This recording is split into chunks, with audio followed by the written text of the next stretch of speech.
নিজে আগ্রহ সহকারে খাওয়ার দিবেন কাউকে, তখন সে যেন মুমিন পরেজগার। যার জন্য মানুষ আলেম ওলামাকে দাওয়াত দেয়।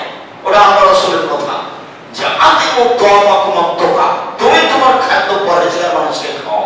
তখন মানুষ মনে করে তো পরেজগার কি তাহলে হুজুর মহান আছে, যার কারণে বেলায়েতের রমাজান মাসে একদিন 4-5টা বাড়িতে দাওয়াত থাকে।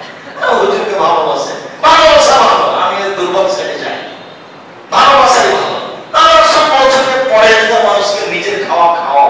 যখন তুমি নিজে খাওয়া বা কাউকে, তখন পরেজগার মানুষ হয়ে যাবে। আর যে খেতে চেয়েছে ও চোর হোক, চাকাল হোক, বট হোক, শয়তান হোক, খেতে চেয়েছে আপনি দিবেন। হাত পেতেছে আপনার কাছে, আপনি দিবেন না। দেওয়া হাত ভালো, নেওয়া হাতের চেয়ে। বুখারী মুসলিমের হাদিস। হাত পেতেছে কম হোক বের, ধমক দিতে পাবেন না কোন সময়। ও তার একটা হক আছে, দীঘা তার সাথে সদাচার। নিকট প্রতিবেশী, এটা মূল আলোচনা। নিকট প্রতিবেশী দূর প্রতিবেশী, একটা বাড়ির সাথে লেগে আছে, একটা পাশের বাড়ির পরে আছে। নিকট প্রতিবেশী এবং দূর প্রতিবেশীর সাথে সদাচরণ করতে হবে। প্রতিবেশীর সাথে সদাচরণের টিকে থাকা খুবই কঠিন। জমি লেগে গন্ডগোল লেগে যাচ্ছে, ও বলছে 6 ইঞ্চি আমার দিকে দখল করেছে, ও বলছে না তুমি আমার দিকে 12 ইঞ্চি দখল করে আছো, চলছে গন্ডগোল, মামলা চলছে। প্রতিবেশীর ছেলে এভাবে পানি চালিয়ে দিয়ে চল দেওয়ালে লেগে গেছে, তোমার ছেলে আমার দেওয়াল ভিজিয়ে দিল, নষ্ট করে দিল। একটু 19 বিশে দুই পরিবারের দুই মহিলা যখন ঝগড়া লেগে যাচ্ছে, তখন সবচেয়ে খারাপ কথা বলতে বললে জয়ীয়। একবারে মনটাকে ঠান্ডা করে যখন দুজনে গালি দিয়ে দিল, তখন হচ্ছে রাগ ভিতরে আছে, ঠান্ডা হলো। অথচ কিছুই নয়, অথচ কিছুই না।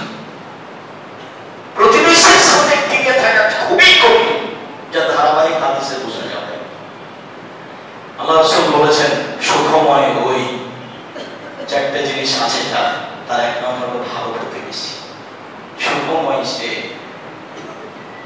যার ভালো প্রতিবেশী। প্রতিবেশী কি জিনিস যে আমার জীবন সুখময়, সব ছাড় দেয়, কিন্তু কিভাবে দিন ফুট হলে যে আমার একটু বাড়ি যাওয়া দরকার। হ্যাঁ ঠিক আছে নিয়ে নেন, যে বলেন কি 3 ফুট মানে গায়ের জ্বর চাইলে দেবো না, ওদিকে সরে দেন, রাস্তা ওপর বাড়ি পড়ে আছে, করবেন আপনাকে দিলে কি করে? কি সমস্যা ভাই? ছেলে খুব অসুস্থ, আর চুপ থাকেন, আমি তাকে এতে নিয়ে যাবো, হাসপাতালে নিয়ে যাবো, চিন্তা করেন না। এগুলো প্রতিবেশী, সবসময় সুবিধায় থাকে, তার নাম হলো প্রতিবেশী। আর একটু অসুবিধা হলে বলছে ঠিক হয়েছে, ঠিক হয়েছে, উচিত হয়েছে, জেলে গেছে তো উচিত হয়েছে। বেলায়েতের অবস্থা দেখে নির্বাচনে এদেরকে খবর দিয়েছে, এদের আচরণ করে 3-4 ভাগে মানুষ বিকেরা যাবে। আশ্চর্য কথা, আমাদের সবাই একজন সারা বেলায়েতের মানুষ একটা মানুষ কি মনে করে একজন আরেকজনের বিরুদ্ধে এভাবে লুটে পড়ছে, একবারে মনে হচ্ছে একজন আরেকজনকে খেয়ে ফেলবে। দলে বিভক্ত হয়ে নির্বাচন পৃথিবীতে সবচেয়ে নিকৃষ্ট খারাপ জিনিস।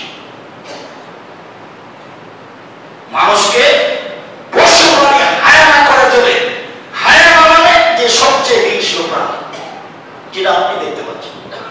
আমি আব্দুর রাজ্জাক বিন ইউসুফ রায়ের খুবই তাসপর মানে বলেন কি আপনি? আমি 90 সাল থেকে এখন পর্যন্ত কোনো অপ্রয়োজনীয় বাক্য বলিনি। প্রত্যেকটা বাক্যের পিছনে আমি 100% চ্যালেঞ্জ দিতে পারি, তবে আমি মানুষ, ভুলের উদ্ধার। সদাচরণ প্রতিবেশীর সাথে সবচেয়ে, মানুষের মধ্যে নির্বাচনী সবচেয়ে সদাচরণকে ধ্বংস করেছে। একজন আর একজন জেলা যদি দিতে বললে খুশি। দূর প্রতিবেশীর সাথে সদাচরণ, নিকট প্রতিবেশীর সাথে সদাচরণ।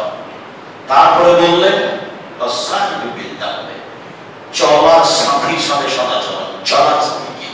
একটা অটো যাচ্ছে, তা আপনি ওই সামনে উঠতে যাচ্ছেন, তা আপনার হাতে ব্যাগ ছিল, উঠতে যাবেন, অটো টান দিয়েছে, তখন একটা ধাক্কা খেয়েছে, লোকটা অটোতে বসেছিল, তার গায়ে নিয়ে পড়ে গেছে। তখন আপনাকে বলছিলাম চোখ নেই, দেখো না, অবাক কথা, এ কথা আপনি বললেন কেন? আপনি বললেন আচ্ছা আচ্ছা সমস্যা নেই, সমস্যা নেই, বসো বসো।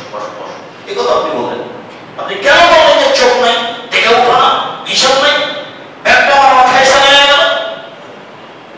চলার সাথীর সাথে সদাচরণ, বুঝাতে পারি না মনে হয়। চলার সাথীর সাথে সদাচরণ। আপনি দিন রাত দেখছেন উত্তরপাড়াতে রিক্সাওয়ালা একজন আর একজনের সাথে লেগে গেছে, এমন গালি দিল, যে গালি দিল একটু পরে আর একজনের সাথে লেগে গেছে, তখন ও একই গালি দিল, একবার হুয়া হয়ে যা দিয়েছে ওই তা দিল।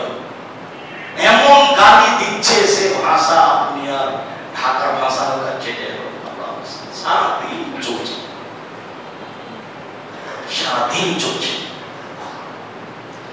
চলার সাথী, চলার পথিক, গাড়িতে, ভ্যানে, রিক্সায়, মায়ে সব জায়গায় সদাচরণ। কোরআন মাজিদের আয়াতের কথা বলছি এগুলো।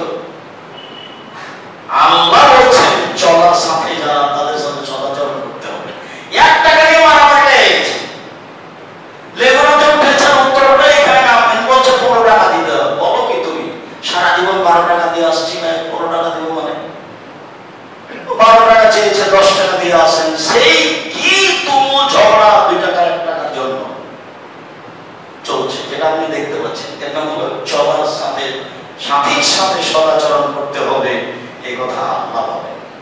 অবিনিসাবিল, পথিকের সাথে সদাচরণ। পথিককে ও বলছে যে আমার বাড়ি নোয়াখালী, এই মসজিদে এটা বলছে, কি হয়েছে আমার 300 টাকা পকেট ছিল হারিয়ে গেছে, একটু টাকাটা দিতে হবে। তখন আমি বলছি টাকা মিথ্যু, খালি এরকম টাকা চাই, এই কথা আপনাকে বলতে হবে না। আপনি বলতে পারেন, উপদেশ দিয়ে দেখো এটা তোমার অভ্যাস যদি হয় তাহলে খুব খারাপ। 300 টাকা আমি তোমাকে 50 টাকা দিলাম, আপনি 50 টাকাতে বিদায় দেন, আপনি তাকে কেন বললেন? তো স্বাভাবিক খারাপ, তুই খালি মিথ্যা করে বড় টাকা দেয়। তো কাল দেখেনি ওই যে উত্তরপাড়া ওই মসজিদে দেখেছি, তুই বলছিলি যে আমার টাকা হারিয়ে গেছে, আমার বাড়ি নোয়াখালী। পথিকের সাথে সদাচরণ করতে হবে, পথিকের সাথে সদাচরণ করতে হবে, এ কথা আল্লাহ বলে। অমালাকা তাইনাকুম, দাস দাসী কাজের মেয়ের সাথে সদাচরণ করতে হবে, তা আল্লাহ বলেন। কাজের মেয়ের সাথে, কাজের মেয়ের সারাদিন বাড়িতে কাজ করছে, এই কথাই ঠিক, তাকে গালি দিতে হবে না, এই কথাই ঠিক, তাকে যখন তখন বকা দিতে হবে না, এই কথাই ঠিক, তার কাছে কোনো জিনিস নষ্ট হয়ে যেতে পারে, এই কথাই ঠিক, তরকারিতে লবণ বেশি হতে পারে, এই কথাই ঠিক, আপনি তাকে ভদ্র ভাষায় বুঝাতে থাকেন, এ কথা আল্লাহ বলছেন। কাজের মেয়ের সাথে সদাচরণ করতে বলছেন আল্লাহ। পরের শেষ বাক্যটা আল্লাহ বললেন, বিশ্বাসঘাতক অহংকারীদের আল্লাহ ভালোবাসেন না। এই বাক্য কেন? উপরে